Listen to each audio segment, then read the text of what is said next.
Hello friends, स्वागत है आपका अपने यूट्यूब चैनल अपडेट स्टडी में।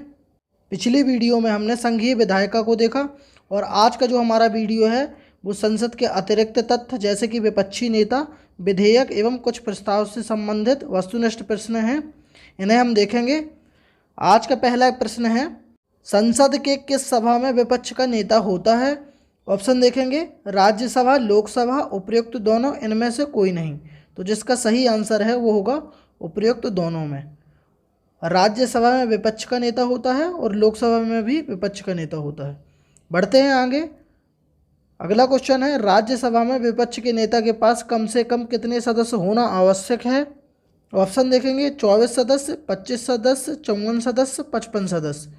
तो जिसका सही आंसर है वो होगा 25 सदस्य। आपको बता दें, विपक्ष के नेता के लिए गणपूर्ति होना आवश्यक है, जिसके अंतर्गत कुल सदस्य संख्या का 1/10 भाग शामिल होता है। बढ़ते हैं आगे। अगला क्वेश्चन है, लोकसभा में विपक्ष के नेता के पास कम से कम कितने सदस्य होना आवश्यक है? ऑप्शन देखेंगे, 24 सदस्य, 25 सदस्य, 55 सदस्य, 54 सदस्य। तो जिसका सही आंसर है वो होगा 55 सदस्य। इसी प्रकार लोकसभा में भी कुल सदस्य संख्या का 1/10 भाग विपक्ष के नेता के पास होना अनिवार्य है। बढ़ते हैं आगे। नेक्स्ट क्वेश्चन है, विपक्ष के नेता के वेतन भत्ते तथा अन्य सुविधाओं का प्रावधान किसके समान होता है? ऑप्शन देखेंगे, राष्ट्रपति के समान, प्रधानमंत्री के समान, कैबिनेट मंत्री के समान, इनमें से कोई नहीं। जो इसका सही आंसर है वो होगा कैबिनेट मंत्री के समान ही जो विपक्ष का नेता रहता है उसको वेतन भत्ते एवं अन्य सुविधाएं प्रदान की जाती हैं।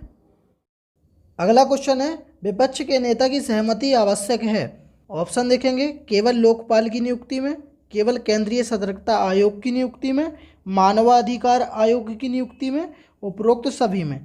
जो इसका सही आंसर है वो होगा उपरोक्त सभी। इन तीन के अलावा भी मुख्य सूचना आयुक्त की नियुक्ति में विपक्ष के नेता की सहमति लेना आवश्यक होता है। आगे बढ़ते हैं। अगला क्वेश्चन है, संसदीय व्यवस्था में विपक्ष के नेता का प्रमुख कार्य क्या होता है? ऑप्शन देखेंगे, बजट तैयार करना, संचित निधि की रक्षा करना, कल्याणकारी योजनाएं तैयार करना, वैकल्पिक सरकार की व्यवस्था करना। तो जो इसका सही आंसर है वो होगा वैकल्पिक सरकार की व्यवस्था करना विपक्ष के नेता का प्रमुख कार्य होता है एवं सरकार के कार्यों की सकारात्मक आलोचना करना भी इसका प्रमुख कार्य होता है। बढ़ते हैं आगे। अगला क्वेश्चन है, लोकसभा में प्रथम विपक्षी नेता कौन थे? ऑप्शन देखेंगे, राम सुभन सिंह, श्यामा प्रसाद मुखर्जी, दीनदयाल उपाध्याय, इंदिरा गांधी। तो जो इसका सही आंसर है वो होगा राम सुभन सिंह। ये जो थे लोकसभा में प्रथम विपक्ष के नेता थे। बढ़ते हैं आगे। अगला क्वेश्चन है हमारा, राज्यसभा में प्रथम विपक्षी दल के नेता कौन थे? ऑप्शन देखेंगे, राम सुभन सिंह, कमलापति त्रिपाठी, श्याम नंदन मिश्रा, अटल बिहारी वाजपेयी। तो जो इसका सही आंसर है वो होगा कमलापति त्रिपाठी। जो ये त्रिपाठी जी थे वो राज्यसभा में प्रथम विपक्षी दल के नेता थे और पहले प्रश्न में बताया ही है कि जो राम सुभन सिंह से वो लोकसभा में प्रथम विपक्षी दल के नेता थे। चलिए बढ़ते हैं आगे। अगला क्वेश्चन है, वर्तमान में राज्यसभा में विपक्ष के नेता कौन हैं? ऑप्शन देखेंगे, हरिवंश नारायण सिंह, गुलाम नबी आज़ाद, थावर चंद गहलोत, इनमें से कोई नहीं। इसका जो सही आंसर है वो होगा गुलाम नबी आज़ाद जो हैं राज्यसभा में विपक्ष के नेता हैं और यह कांग्रेसी नेता हैं। अदर ऑप्शन भी देख लेते हैं। हरिवंश नारायण सिंह तो ये राज्यसभा के उपसभापति हैं। थावर चंद गहलोत ये सदन के नेता हैं। बढ़ते हैं आगे। अगला क्वेश्चन है, जब नई लोकसभा के गठन से पूर्व वर्तमान लोकसभा का अंतिम सत्र होता है तो उसे क्या कहते हैं? ऑप्शन देखेंगे, पंगु सत्र, सत्रावसान, स्थगन, विघटन। तो जो इसका सही आंसर है वो होगा पंगु सत्र।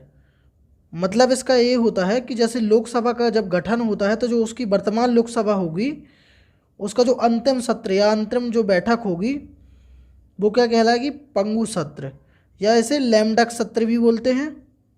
बढ़ते हैं आगे। अगला क्वेश्चन है, अविश्वास प्रस्ताव किस सदन में लाया जा सकता है? ऑप्शन देखेंगे, केवल राज्यसभा, केवल लोकसभा, उपयुक्त दोनों में, इनमें से कोई नहीं। इसका जो सही आंसर है वो होगा लोकसभा। लोकसभा में ही अविश्वास प्रस्ताव को लाया जाता है। इससे संबंधित कुछ तथ्यों को देख लेते हैं। आपको बता दें लोकसभा में अविश्वास प्रस्ताव कब लाया जाता है और कैसे लाते हैं। जो लोकसभा में कम से कम 50 सदस्यों का समर्थन आवश्यक होता है। विपक्ष के किसी भी सदस्य द्वारा लाया जा सकता है। इसे पारित करने से सरकार गिर जाती है और सरकार लोकसभा में अपना विश्वास खो देती है। इसलिए अविश्वास प्रस्ताव को लोकसभा में लाया जाता है। अगला क्वेश्चन है, निम्न में से किसे ध्यान रोको प्रस्ताव की संज्ञा दी गई है? ऑप्शन देखेंगे, विश्वास प्रस्ताव, ध्यानाकर्षण प्रस्ताव, स्थगन प्रस्ताव, निंदा प्रस्ताव। तो जिसका सही आंसर है वो होगा स्थगन प्रस्ताव। स्थगन प्रस्ताव को ही ध्यान रोको प्रस्ताव कहा जाता है और यह संसद के किसी भी सदन या तो लोकसभा या राज्यसभा में लाया जा सकता है। अगला क्वेश्चन है, संसदीय कार्य दिवस का पहला घंटा क्या कहलाता है? ऑप्शन देखेंगे, प्रश्नकाल, शून्यकाल, उपरोक्त दोनों, कोई नहीं। तो जो इसका सही आंसर है वो होगा प्रश्नकाल। जो प्रश्नकाल होता है वो 11 बजे से 1 बजे के दौरान होता है सुबह में, और इसे ही प्रश्नकाल कहा जाता है और ये संसदीय कार्य दिवस का पहला घंटा कहलाता है। इसमें ही अतारांकित, तारांकित या अल्प सूचना संबंधी प्रश्न पूछे जाते हैं और ये जो प्रश्न होते हैं वो संसद सदस्यों के द्वारा मंत्रियों से पूछे जाते हैं। शून्यकाल बता दूं, शून्यकाल जो होता है 12 बजे से 1 बजे के जो बीच का काल होता है उसे शून्यकाल कहा जाता है। बढ़ते हैं आगे। अगला क्वेश्चन है, भारतीय संविधान के किस अनुच्छेद में संसदीय विशेषाधिकारों को दिया गया है? ऑप्शन देखेंगे, अनुच्छेद 110, अनुच्छेद 111, अनुच्छेद 105, अनुच्छेद 107। तो जो इसका सही आंसर है वो होगा अनुच्छेद 105। अनुच्छेद 105 में संसदीय विशेषाधिकारों को परिभाषित किया गया है। अदर ऑप्शन भी देख लेते हैं। अनुच्छेद 110 में धन विधेयक संबंधी प्रावधान है। अनुच्छेद 112 में किसी भी विधेयक पर राष्ट्रपति की स्वीकृति से संबंधित प्रावधान है और अनुच्छेद 107 इसमें संसद की विधायी प्रक्रिया को बताया गया है। बढ़ते हैं हम अगले क्वेश्चन की तरफ। अगला क्वेश्चन है, सदन में चल रही कार्यवाही को समाप्त करने के लिए किस प्रस्ताव को लाया जाता है? ऑप्शन देखेंगे, निंदा प्रस्ताव, स्थगन प्रस्ताव, धन्यवाद प्रस्ताव, कटौती प्रस्ताव। तो जो इसका सही आंसर है वो होगा कटौती प्रस्ताव। जब सदन में कोई कार्यवाही चल रही होती है तो उसे पूर्णतः समाप्त करने के लिए कटौती प्रस्ताव ही लाया जाता है और इसे ही समापन प्रस्ताव भी बोलते हैं। अगला क्वेश्चन, निम्न में से कौन विधेयक का प्रकार है? ऑप्शन देखेंगे, साधारण विधेयक, धन विधेयक, वित्त विधेयक, संविधान संशोधन विधेयक, उपरोक्त सभी। तो जो इसका सही आंसर है वो है उपरोक्त सभी। तो जो विधेयक के प्रकार होते हैं वो 4 प्रकार के होते हैं, साधारण विधेयक, धन विधेयक, वित्त विधेयक एवं संविधान संशोधन विधेयक। इस प्रश्न को रखने का आशय यह है कि इन 4 विधेयक को आपको याद करा दिया जाए। अगला क्वेश्चन है, कोई विधेयक धन विधेयक है या नहीं, इसका निर्धारण कौन करता है? ऑप्शन देखेंगे, लोकसभा अध्यक्ष, राज्यसभा का सभापति, राष्ट्रपति, उपरोक्त सभी। जिसका सही आंसर है वो होगा लोकसभा अध्यक्ष। लोकसभा अध्यक्ष के द्वारा यह निर्णय लिया जाता है कि यह धन विधेयक है या नहीं। बढ़ते हैं आगे। अगला क्वेश्चन है, कोई भी अधिनियम शुरुआती दौर में होता है। तो हमें ये बताना है कि कोई भी जो अधिनियम है या कानून तो वो शुरुआती दौर में क्या होता है। ऑप्शन देखेंगे, कानून, बिल, एक पत्र, इनमें से कोई नहीं। तो जो इसका सही आंसर है वो होगा बिल। बिल अर्थात विधेयक। आपको बता दें, जब कोई भी विधेयक होता है तो वो दोनों सदनों में अपेक्षित बहुमत से पारित करके राष्ट्रपति की स्वीकृति के लिए भेजा जाता है और फिर जब राष्ट्रपति अनुच्छेद 111 का प्रयोग मतलब 111 का प्रयोग करके स्वीकृति देते हैं तो वह अधिनियम या कानून का रूप ले लेता है। बढ़ते हैं आगे। अगला क्वेश्चन है, निम्न में से किस विधेयक के संबंध में संयुक्त बैठक बुलाने का प्रावधान नहीं है? ऑप्शन देखेंगे, केवल धन विधेयक, केवल संविधान संशोधन विधेयक, उपयुक्त दोनों या साधारण विधेयक। जो इसका सही आंसर है वो होगा उपयुक्त दोनों। धन विधेयक एवं संविधान संशोधन विधेयक के अंतर्गत किसी भी प्रकार की संयुक्त बैठक बुलाने का प्रावधान नहीं है। अगला क्वेश्चन है, भारतीय संविधान के किस अनुच्छेद में धन विधेयक का प्रावधान किया गया है? ऑप्शन देखेंगे, अनुच्छेद 105, अनुच्छेद 110, अनुच्छेद 111, अनुच्छेद 112। तो जो इसका सही आंसर है वो होगा अनुच्छेद 110। अनुच्छेद 110 में धन विधेयक का प्रावधान किया गया है। अदर ऑप्शन बता दें, अनुच्छेद 105 में संसदीय विशेषाधिकारों को बताया गया है। अनुच्छेद 111 में राष्ट्रपति की विधेयक पर स्वीकृति का प्रावधान है। अनुच्छेद 112 में बजट संबंधी प्रक्रिया को बताया गया है। अगला क्वेश्चन है, धन विधेयक राष्ट्रपति की सिफारिश में संसद के किस सदन में पेश किया जाता है? ऑप्शन देखेंगे, लोकसभा, राज्यसभा, दोनों, इनमें से कोई नहीं। तो जो इसका सही आंसर है वो होगा लोकसभा। जो धन विधेयक है राष्ट्रपति की स्वीकृति लेकर लोकसभा में पेश किया जाता है और फिर यह लोकसभा से पारित होकर राज्यसभा के पास भेजा जाता है। अब राज्यसभा को धन विधेयक संबंधी कुछ शक्ति भी प्राप्त नहीं है, या तो यह इसे खारिज कर सकती है, ना ही संशोधित कर सकती है।